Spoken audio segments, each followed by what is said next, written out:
kabar? Sehat luar biasa. Tuhan, kita bersyukur sudah masuk di pertengahan tahun, yaitu bulan Juni, di tanggal 1 Juni. Luar biasa, itu semua karena anugerah penyertaan Tuhan. Kalau kita ada sampai hari ini, karena di bulan Januari sampai Mei kita bisa melihat perkara-perkara yang Tuhan kerjakan, Tuhan lakukan dalam kehidupan kita. Dan juga kita melihat juga orang-orang yang mendahului kita, ya mereka juga orang beriman, tapi mereka sudah dipanggil oleh Tuhan. Ya, kita juga turut berduka cita atas meninggalnya ataupun dipanggil Tuhan orang tua dari Ibu Seni Ura atau mertua dari Pak Sedir Manolo. Hari ini mereka tidak hadir karena mungkin mengikuti acara secara live di kampung sampai nanti jam 1 pemakaman. Dan rencana hari ini kita akan mengadakan ibadah penghiburan setelah selesai worship dari tempat ini. Baik, Bapak Ibu kasih Tuhan, mari kita baca firman Tuhan.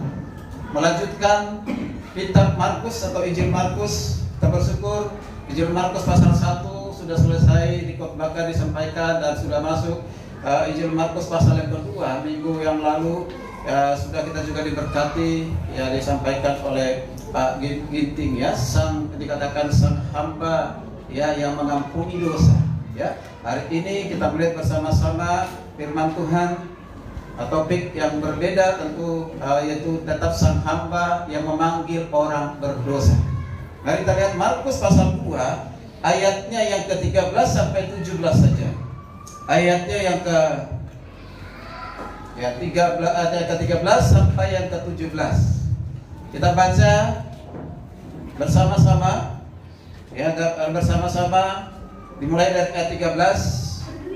Ya, saya undang jemaat makin berdiri untuk membaca firman Tuhan, menghormati firman Tuhan.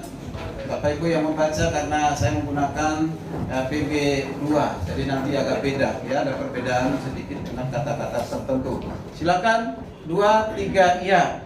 Seperti tadi keluarga Yanov dan seluruh bapaknya yang kepada-padanya melalui yang mengajar mereka. Kemudian ketika ia berjalan lewat di situ, ia melihat adanya anak Petrus duduk di tempat. Lalu ia berkata kepadanya, "Ikutlah aku." Maka mereka mengikuti dia. Kemudian ia menjadi seorang orang itu hanya pembawa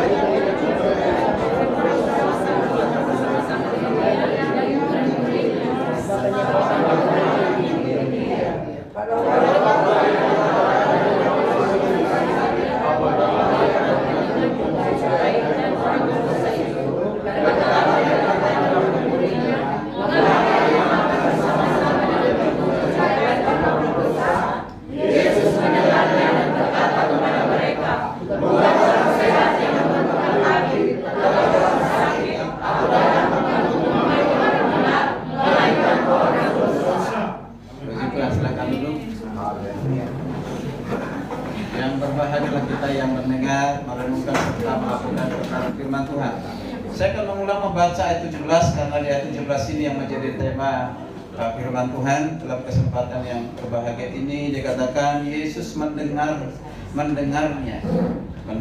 apa kata-kata orang Farisi, ahli Taurat, kepada murid-muridnya, nggak langsung kepada Yesus, ya. Dikatakan bukan orang sehat yang memerlukan tabib, tetapi orang sakit. Ya, ini di kalimat ini katakan, "Aku datang," kata Yesus, "bukan untuk memanggil orang benar, melainkan orang berdosa." Sangat jelas sekali kita mengatakan, "Aku datang," kata Yesus, bukan memanggil orang yang merasa benar, orang yang merasa paling baik, orang yang merasa paling sempurna, orang yang merasa paling suci, orang yang paling kudus, dan orang yang paling berkorban. Tidak. Tapi dikatakan, "Aku datang untuk memanggil orang berdosa." Luar biasa. Makanya firman Tuhan itu dengan tema sang hamba memanggil orang berdosa. Bapak Ibu yang kasih Tuhan, sebelum kita lihat ada beberapa hal penting menjadi berkat rohani bagi kita. Tentu saya sampaikan apa yang menjadi tujuan khotbah hari ini paling tidak ada 3 yang pertama dalam menjelaskan bahwa Yesus datang bukan untuk orang yang merasa diri benar, tetapi untuk orang berdosa yang menyadari kebutuhannya untuk bertobat. Lalu yang kedua, supaya mendorong jemaat, bagaimana kita meneladani Yesus di dalam mengasihi dan menjangkau orang-orang berdosa. Dan yang berikutnya, yang terakhir, mengajak seluruh jemaat hamba Tuhan supaya mengalami pembaharuan ketika Tuhan sudah memanggil kita. Amin. Bapak Ibu yang kasih Tuhan, di dalam kehidupan kita sehari-hari tentu kita sering menemukan namanya orang-orang berdosa. Bahkan orang-orang yang diterpinggirkan atau dikucilkan oleh karena dosa mereka, oleh karena kejahatan mereka, oleh karena pelanggaran mereka. Terutama orang-orang yang ada mungkin di mereka narapidana yang sudah bebas, jarang dan sulit untuk diterima kembali oleh orang tuanya. Sehingga ada juga yang sudah bebas dari penjara itu tidak diterima oleh keluarga. Dan saya pernah menemukan hal itu. Saya bingung saya mau kemana, karena saya tidak tahu orang tua saya. Kalau orang tua pun, keluarga saya pun, istri saya pun tahu saya sudah bebas, tidak mungkin menerima saya karena saya sudah dianggap dibuang. Bahkan waktu saya di LP mereka tidak pernah kunjungi sama sekali. Luar biasa. Ketika melayani di LP Tangerang, ada seorang anak muda yang berasal dari Gunung Stoli. Dia di penjara di sana 17 tahun, waktu saya di sana masih 7 tahun. Berarti masih lagi 10 tahun lagi. Karena kasus pembunuhan berencana dan mutilasi. Dia bilang, saya tanya selama 7 tahun ada keluarga berkunjung ke sini? Tidak ada sama sekali. Atau sesatu marga? Tidak ada. Saya ini hanya sebatang kara di sini. Mungkin mereka sudah menganggap saya sudah mati. Nanti kalau saya sudah bebas, saya tidak tahu akan kemana. Saya bilang datang ke Kataros, kami terima. Nggak tahu sudah bebas atau belum, ya? Berarti belum, masih menjalani barangkali mungkin beberapa tahun lagi. Karena kita sudah tidak ada pelayan di sana lagi, jadi nggak ketemu lagi. Nah, Bapak yang kasih Tuhan, bukan saja yang ada di lingkungan LP ataupun yang kita mengatakan mereka mantan narapidana, tapi di sekeliling kita banyak orang-orang yang merasa tidak layak. Mari saya berkunjung kepada seorang dari Nias Tunggal, kebetulan marga Talon Bandungan, yang sudah lama nggak pernah ke gereja dan merasa tidak layak karena ada masa lalu yang mengikat dirinya. Ada kerinduan untuk datang beribadah, tetapi kerinduan itu sepertinya ditutup mata rohaninya. Ternyata orang-orang seperti ini terpinggirkan, tidak dikunjungi oleh gereja. Ada orang mungkin selama ini sudah jatuh dalam dosa perzinahan, perselingkuhan berulang-ulang, sehingga merasa tidak layak untuk datang ke ibadah, tidak datang kepada Tuhan. Mereka menyendiri dan mereka ada terkungkung dengan keadaan mereka, dan tidak ada yang punya kepekaan dengan keadaan seperti ini. Maka sehari-hari kita akan melihat banyak orang-orang berdosa di sekitar kita. Bagaimana sikap kita? Apa yang kita lakukan? Kalau orang-orang yang sudah belajar mungkin tinggi-tinggi sekolah teologi, kecenderungan merasa benar dan tidak berdosa. Nah, ketika ditegur pun tetap aja merasa benar, tidak ada koreksi diri. Tapi orang-orang awam yang belum pernah baca Alkitab barangkali, atau pernah baca Alkitab hanya setahun sekali, ketika dia ditegur kesalahan dosanya, langsung merasa bersalah dan mau bertobat. Nah, hari ini kita lihat bersama-sama Bapak kasih Tuhan. Di Markus 2 ayat 13 sampai 17 ini kita melihat bagaimana Yesus melayani, memanggil seorang berdosa namanya Lewi, yang disebut dengan Matius atau pemungut cukai. Lewi ini kalau saya katakan dia adalah sampah masyarakat. Mengapa saya katakan sampah masyarakat? Karena dia seorang yang dikucilkan, direndahkan, diabaikan, bahkan dibenci oleh masyarakat Yahudi pada saat itu. Mengapa? Bukan karena profesinya sebagai pemungut cukai, tapi karena caranya dia kepercayaan dari orang Romawi atau bangsa Romawi untuk menagih pajak. Dia diawasi, diizinkan untuk melakukan suatu pemerasan, menagih lebih dari yang sesungguhnya. Itu dia saksikan oleh orang Farisi, ahli Taurat, bahkan orang Yahudi. Maka dianggap itu orang berdosa, orang jahat, yang tidak layak untuk diampuni, tidak layak untuk datang kepada Tuhan. Perhatikan bersama-sama, ini luar biasa.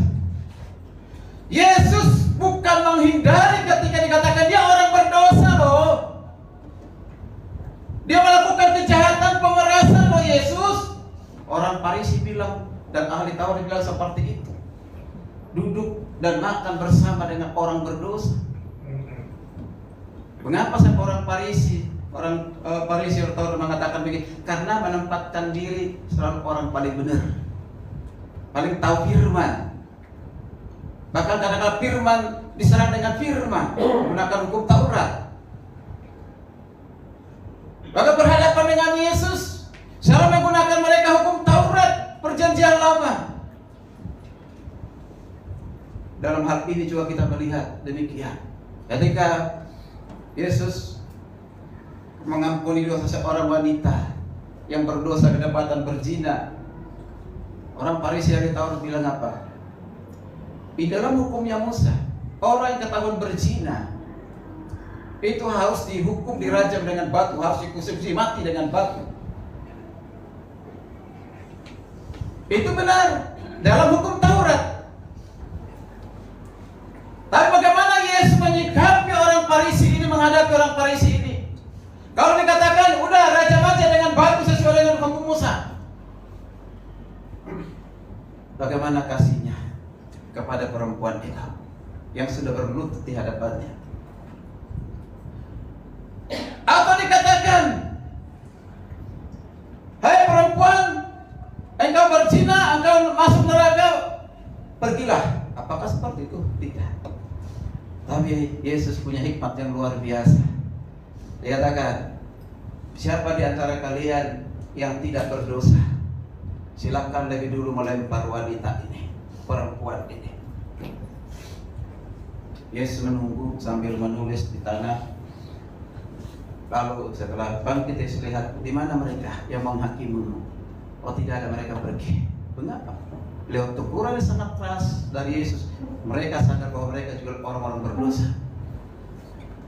Tidak ada satu pun berani. Maka Yesus mengatakan kepada perempuan sabar ini, bangkitlah, bertobatlah, jangan berbuat dosa lagi. Dosamu telah diampuni. Bapak Ibu kasih Tuhan, hal yang sama yang dilakukan kepada seorang Lewi atau Lewi, namanya Lewi atau pemungut cukai ini yang dilakukan oleh Yesus. Yesus tidak menghindari sekalipun dia sudah dihakimi oleh banyak orang sekelilingnya. Yesus memanggil orang Lewi, pemungut cukai itu, dan mengatakan, perhatikan di ayat yang ke-13, ayat yang ke-14, perhatikan di sini. 14, ketika ia lewat di situ, ya, dia katakan apa? Ia melihat Lewi anak Alpeus duduk di tempat pemungut cukai. Lalu Yesus berkata kepadanya, ikutlah aku. Ikutlah aku. Ya, seperti Yesus tidak mengatakan demikian, hai Lewi, kau bertobat dulu, baru ikut aku. Tapi Yesus menerima kondisi keadaan seperti apapun Lewi itu pada saat itu, dia terima. Ikutlah aku, kata Yesus. Ini hal yang luar biasa. Mengapa Yesus mengatakan demikian atau mengundang, memanggil Lewi orang berdosa ini, yang sampah masyarakat ini, yang dikucilkan ini? Yang pertama yang harus kita pahami, itu karena kasih karunia Tuhan. Amin. Amin. Jadi orang Lewi dipanggil oleh Tuhan, atau Lewi dipanggil oleh Tuhan, dikatakan ikutlah aku. Itu karena Tuhan sangat mengasihinya. Maka jelas dikatakan, aku datang bukan untuk orang benar, bukan untuk orang suci, tapi untuk orang berdosa, supaya mereka dibenarkan. Wow, luar biasa. Kalau Yesus melihat dosa-dosanya juga apa kata orang sekelilingnya, lalu pertimbangkan itu, oh iya, kau nggak layak menjadi pengikutku. Saya mendengar laporan, kau melakukan banyak dosa, memeras orang-orang Yahudi, jadi nggak layak menjadi pemuridku. Apakah Yesus mengatakan demikian? Tentu tidak. Mengatakan Yesus sudah tahu belum bahwa orang yang berdosa, sekalipun belum diberitahu orang Farisi ahli Taurat, tapi Yesus sudah tahu bahwa Lewi ini adalah orang berdosa. Pasti dia tahu. Luar biasa. Bapak Ibu kasih Tuhan, ini kita melihat menunjukkan bahwa panggilan Yesus itu bersifat penuh dengan anugerah dan mampu mengubah hati orang. Orang yang berdosa sejak apapun dosanya, Tuhan sanggup untuk memulihkannya. Tuhan sanggup untuk mengubahnya. Bapak Ibu, sebentar kita lihat sedikit latar belakang dari Lewi ini ataupun disebut dengan Matius. Matius ini profesinya tadi dikatakan pemungut cukai, mengambil pajak. Tadi katakan profesinya tidak salah, tapi caranya yang salah. Kadang-kadang kita gitu, kita profesinya nggak salah, pekerjaan kita nggak salah, tapi cara kita yang bekerja itu salah, berkenan kepada Tuhan atau tidak. Bahkan ada yang merohanikan, padahal itu salah. Nah, kita lihat dalam konteks di sini masyarakat Yahudi saat itu melihat Lewi ini sebagai pengkhianat bangsa. Mengapa? Karena dia bekerja untuk siapa? Bukan untuk orang Yahudi. Dia bekerja untuk pemerintahan Romawi. Di mana pada saat itu pemerintah Romawi dijajah, menjajah Israel. Jadi seringkali memanfaatkan posisi mereka untuk memungut pajak lebih dari yang seharusnya. Dia untuk keuntungan apa? Keuntungan pribadi. Ini yang membuat Lewi ini dibenci oleh masyarakat pada saat itu. Tapi hal yang luar biasa kita perhatikan tindakan dari Yesus ketika mengatakan di ayat 12, ikutlah aku. Perhatikan ketika Yesus mengatakan ikutlah aku. Ikutlah aku, kata Yesus. Lewi pun bangkit lalu mengikut dia. Dan saya percaya sekalipun tidak dikatakan dalam Alkitab ini, ketika Yesus mengatakan ikutlah aku karena kasih karunia Tuhan, karena anugerah Tuhan, bukan semata-mata hanya mengikuti Yesus ikut-ikutan, tetapi mau dipersiapkan menjadi seorang penginjil, menjadi seorang hamba Tuhan yang akan melayani. Lalu kita perhatikan Lewi pun bangkit lalu mengikut dia. Dia tidak berkata, Yesus, aku ini orang berdosa, sudah banyak yang menyalahgunakan wewenang saya, jabatan saya, pekerjaan saya untuk kepentingan pribadi, untuk uang, untuk keuntungan pribadi saya. Aku nggak layak untuk ikutan kau, Yesus. Carilah yang lain. Lewi tidak mengatakan demikian, tapi dia bangkit dan mengikut Yesus. Luar biasa. Kita lihat proses pertobatan dan perubahan yang sangat radikal dari Matius ini dicatat juga di kitab Matius pasal yang ke-9 tentang Matius ini yang sudah dipilih, diproses oleh Tuhan, dididik oleh Tuhan Yesus, dan dia menjadi seorang penginjil yang hebat luar biasa. Oleh karena imannya kepada Yesus, karena penginjilan, dia mati syahid. Dia melayani berapa tahun? 16 tahun. Di mana melayani? Yaitu kepada orang-orang Yahudi yang ada di Yudea dan juga sampai ke Eropa. Nah, bersyukur dia punya karya tulis yang hebat yang menjadi berkat dari generasi ke generasi, namanya Injil Matius. Jadi Injil Matius yang ditulis oleh Matius ini, dia menekankan tentang Yesus sebagai Mesias, Yesus sebagai Raja. Itu yang dia perhatikan. Dibuat menjadi satu judul karyanya, yaitu Yesus sebagai Mesias. Dia ceritakan semuanya itu dengan teliti, dengan informasi-informasi akurat. Luar biasa. Bapak Ibu dikasih Tuhan, mari kita perhatikan bersama-sama Ketika Tuhan mengatakan ikutlah aku, bukan hanya sekedar murid, bukan sekedar rasul, tapi ada rencana Tuhan bagi Matius ini. Tapi rencana itu tidak akan pernah jadi, tidak akan pernah mungkin kalau Matius ataupun Lewi ini tidak taat dan mengikuti Yesus. Tidak akan mungkin. Tapi dia mungkin. Luar biasa. Kita sebagai pemimpin rohani, kalau kita perhatikan respon dari Lewi ini luar biasa.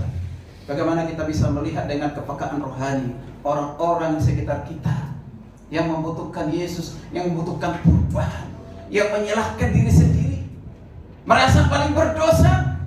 Apa kita hadir kepada mereka? Apa kita peduli dengan mereka?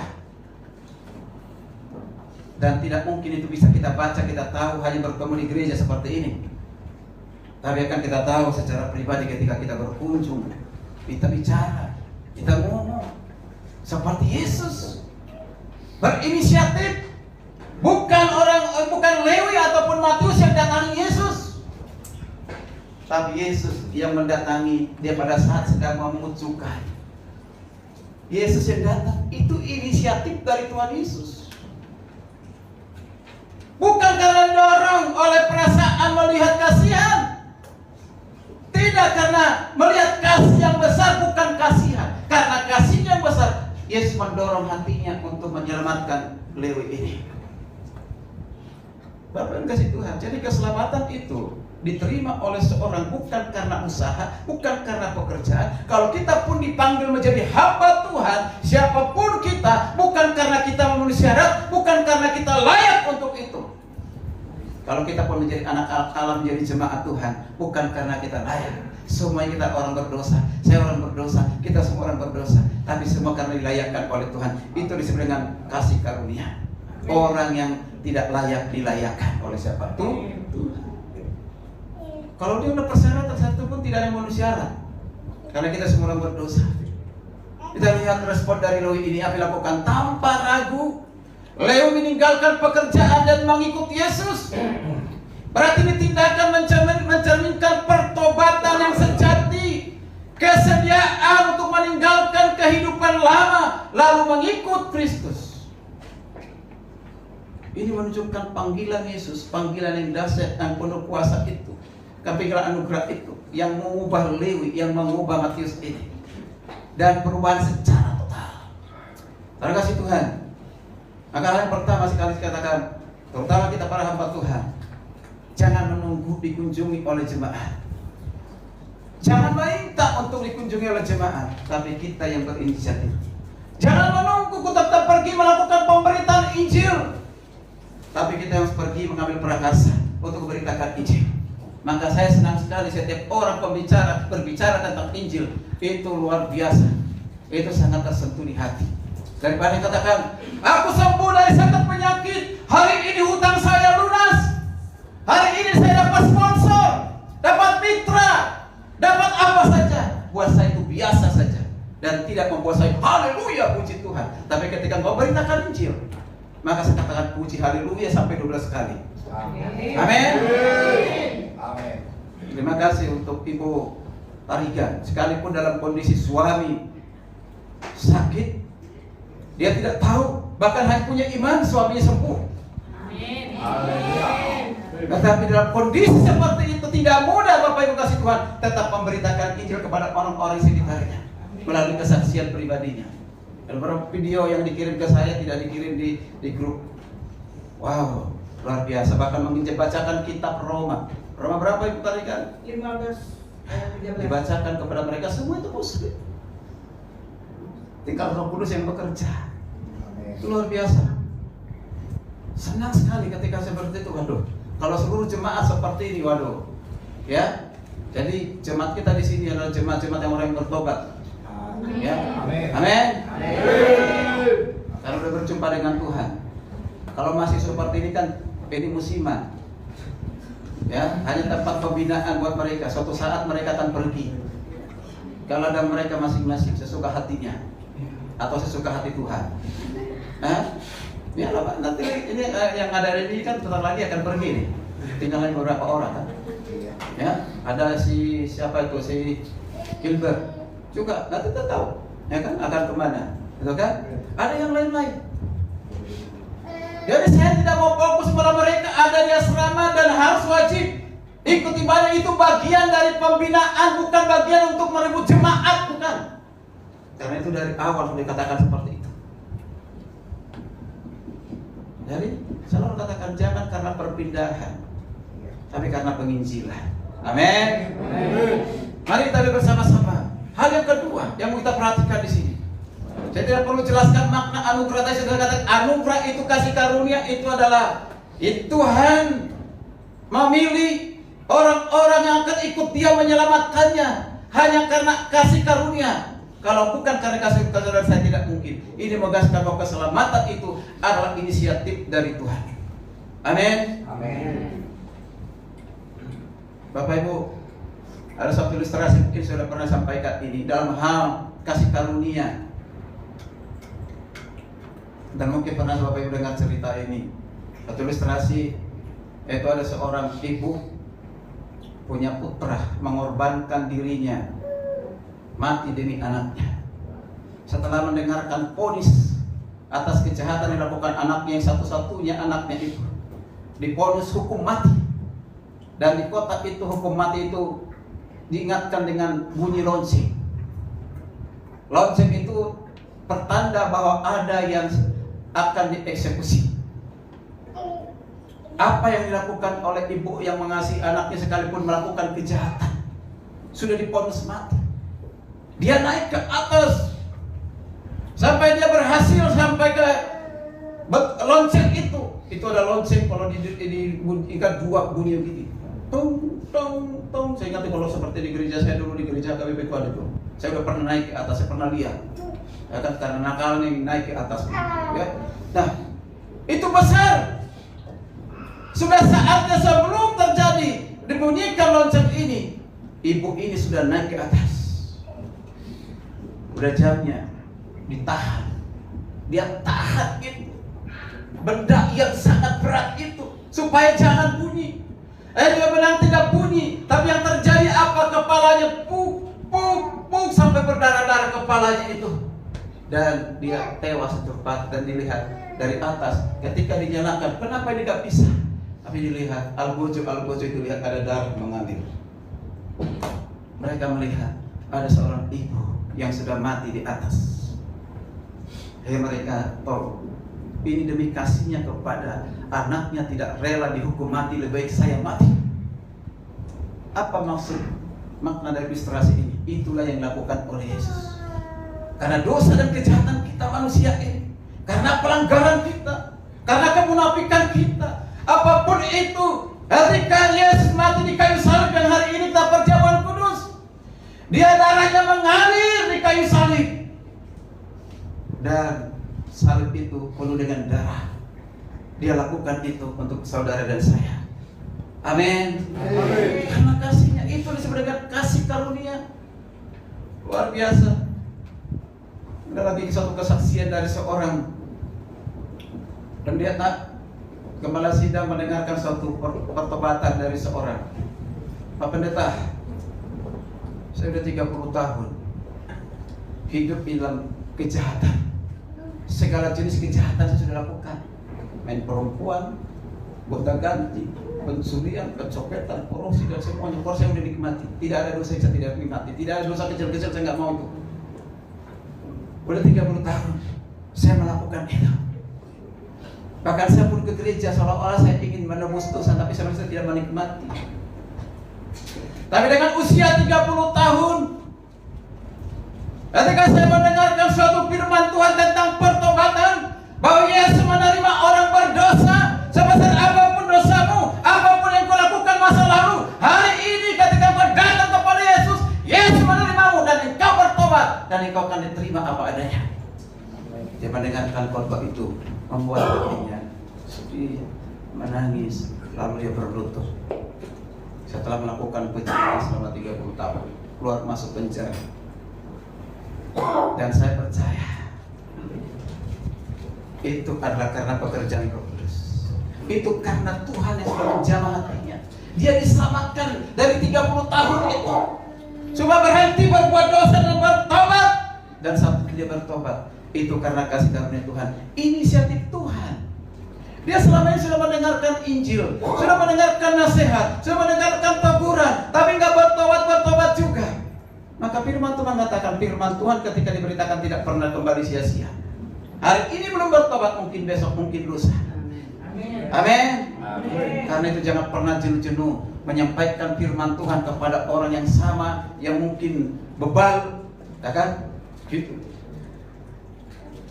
Bahwa Tuhan yang akan berperkara untuk menyelamatkannya. Bapak Ibu kasih Tuhan, sebagai aplikasi bagi kita jemaat, mari hidup kita ini karena anugerah. Amin. Kita diselamatkan karena anugerah. Kita diingatkan bahwa dosa kita telah diampuni oleh Tuhan. Dosa apapun, sebesar apapun, Tuhan sudah ampuni. Seperti orang Lewi yang dipanggil lalu respon, dia bangkit dan bertobat. Dia taat ketika Yesus mengatakan, ikutlah aku. Dia bangkit dan taat mengikuti Yesus. Dan mari kita juga meneladani Yesus di dalam hal mengasihi, tidak pilih-pilih, tidak memilih orang ini orang benar, orang baik. Kita perhatikan, sebagai pengikut Kristus kita dipanggil untuk apa? Untuk jangan sampai kita hadir untuk menghakimi orang berdosa, merasa diri paling baik, merasa diri paling benar. Tapi Tuhan Yesus hari ini menjadi teladan bagi kita. Amin. Manggil dengan penuh dengan kasih. Lalu hal yang berikutnya, komitmen kita dalam mengikuti Yesus. Mengikuti Yesus itu berarti bersedia meninggalkan kenyamanan kita masa lalu, meninggalkan hal-hal yang masa lalu tidak berkenan kepada Tuhan. Mungkin nyaman kita, meninggalkan segala perbuatan dosa apapun itu, kita berjuang untuk melawannya. Tentu dengan kekuatan Roh Kudus, tidak mungkin dengan kekuatan kita. Teladani Lewi, dia benar-benar bertobat luar biasa, dia taat kepada Tuhan. Hal yang kedua, berkat yang kedua, bukti kasih Tuhan itu luar biasa. Dikatakan di ayat yang saya baca di ayat yang ke-15, ketika Yesus makan di rumah orang itu. Makan di rumah orang itu siapa? Lewi, Matius yang pemungut cukai, sampah masyarakat yang dikucilkan. Dia makan bersama orang berdosa. Dia duduk di rumah orang berdosa dan makan bersama-sama. Bukan saja hanya Yesus, tapi banyak orang pada saat itu. Dan juga ada orang Farisi ahli Taurat menyaksikan hal itu. Luar biasa.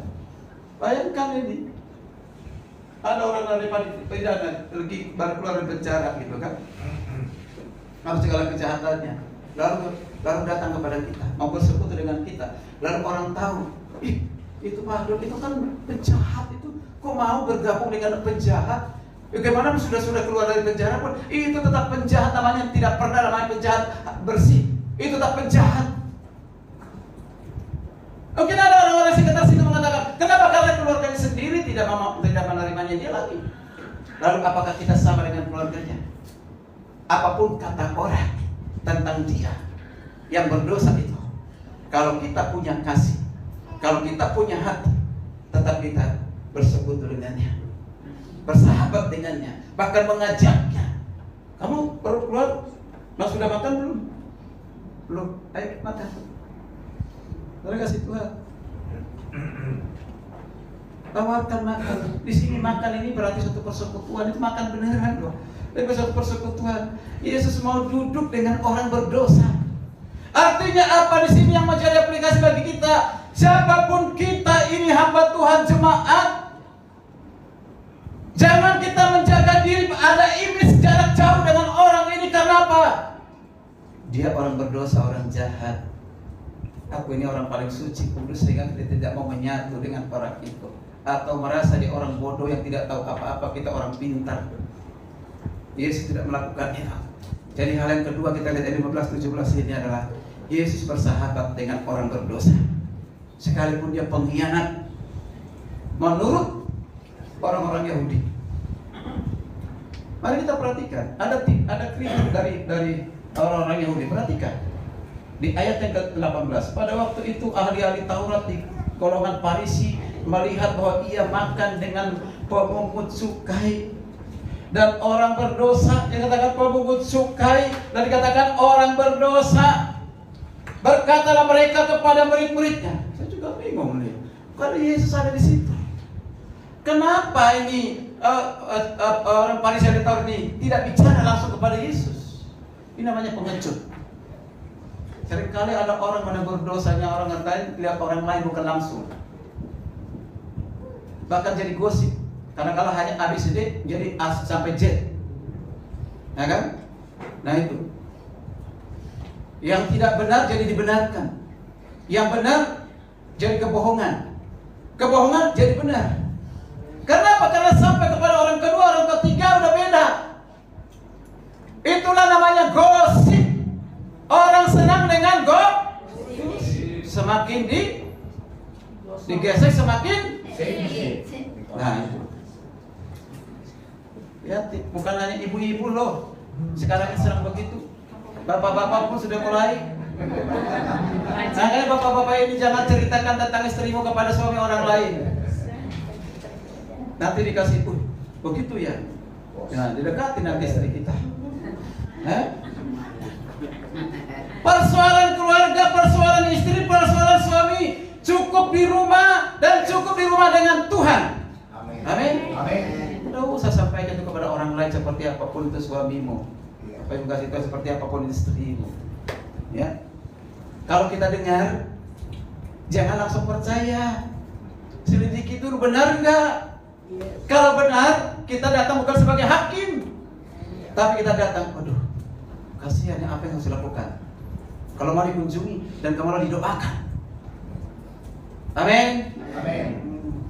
Mengapa kadang-kadang jemaat lari dari gereja itu?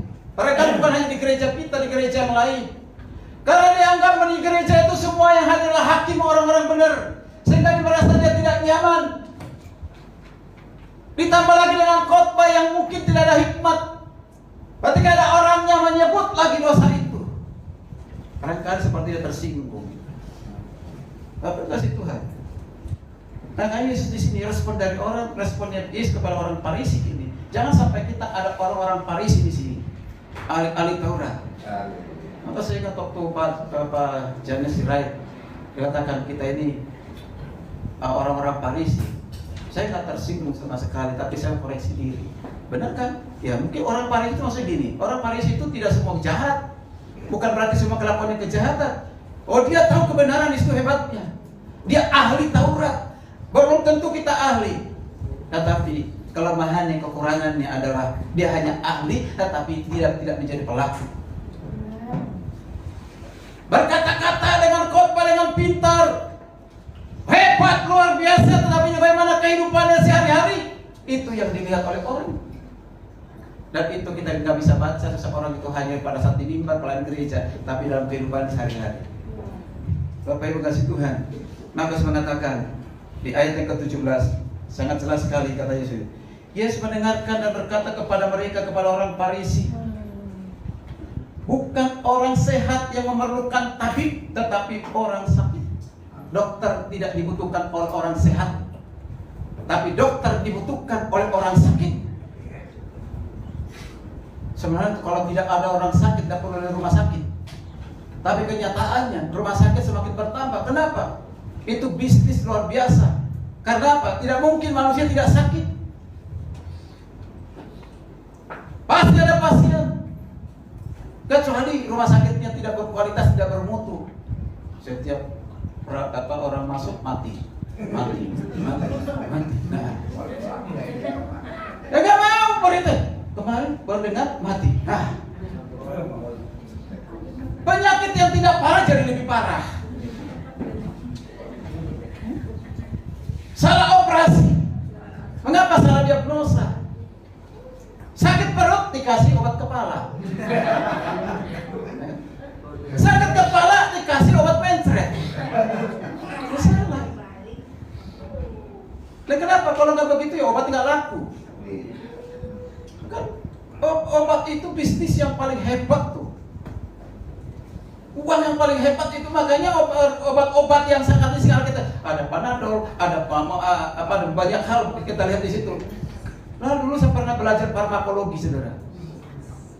Pernah saya belajar farmakologi. Itu hanya merek yang berbeda, ternyata itu kualitasnya sama.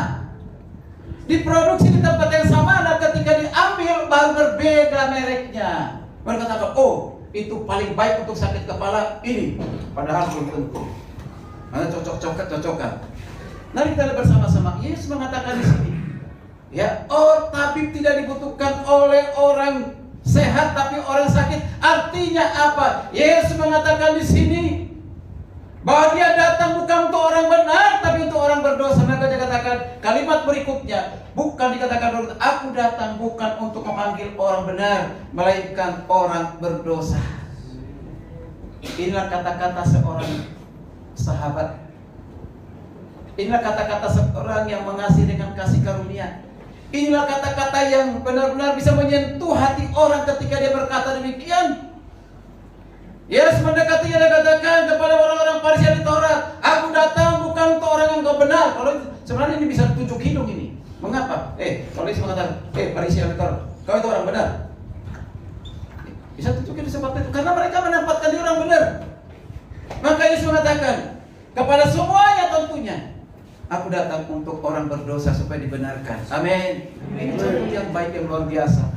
Melalui tindakan yang Yesus lakukan itu menunjukkan dia sahabat bagi orang berdosa.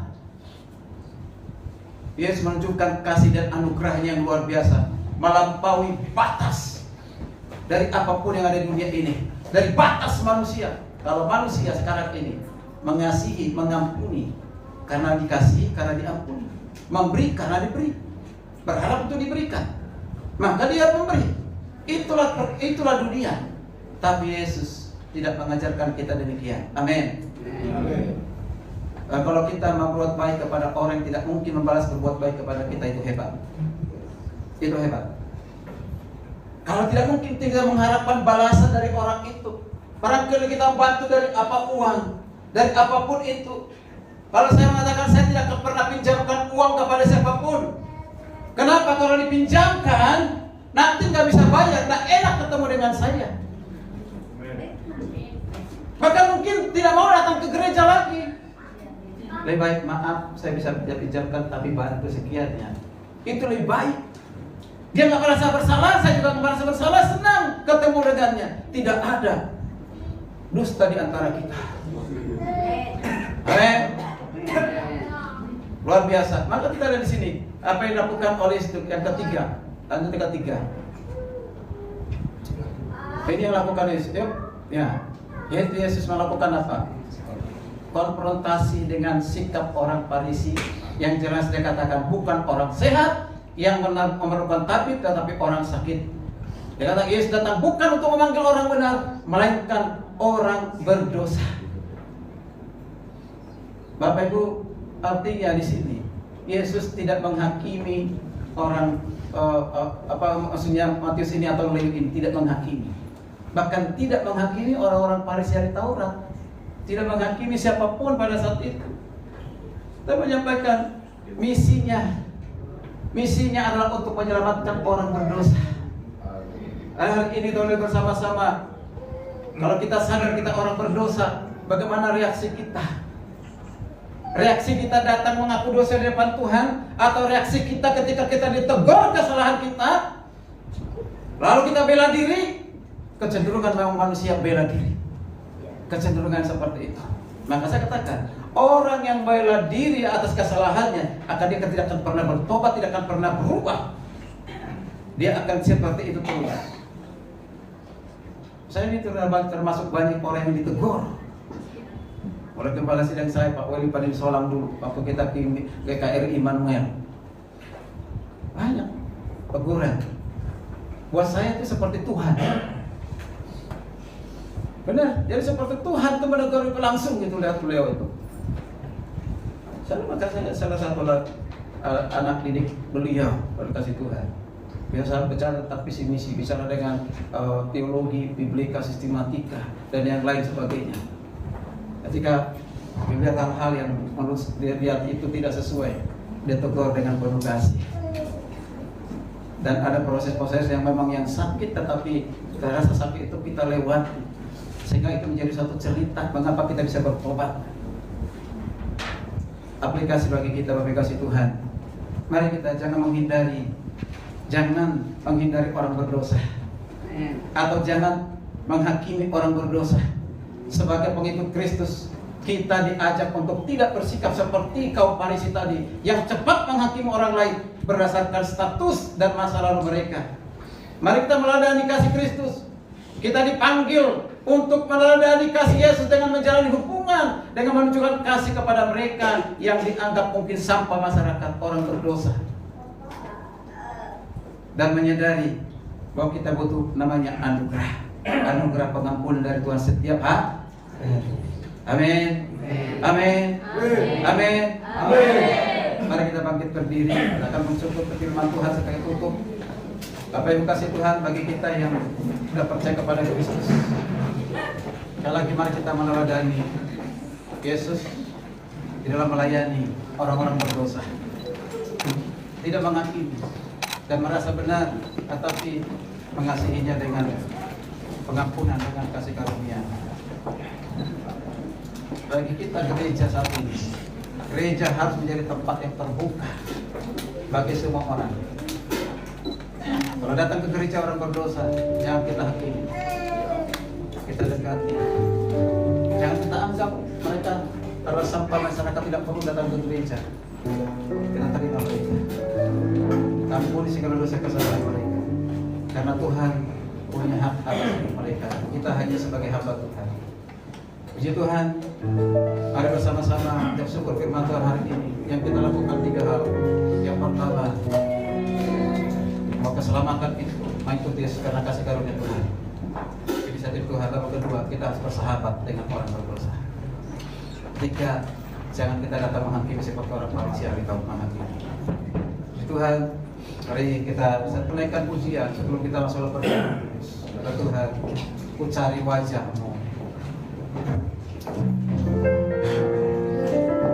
Siapa yang punya, ku cari wajah. Mari kita mencari wajah. Wajah yang penuh dengan cinta kasih, yang menghendaki kita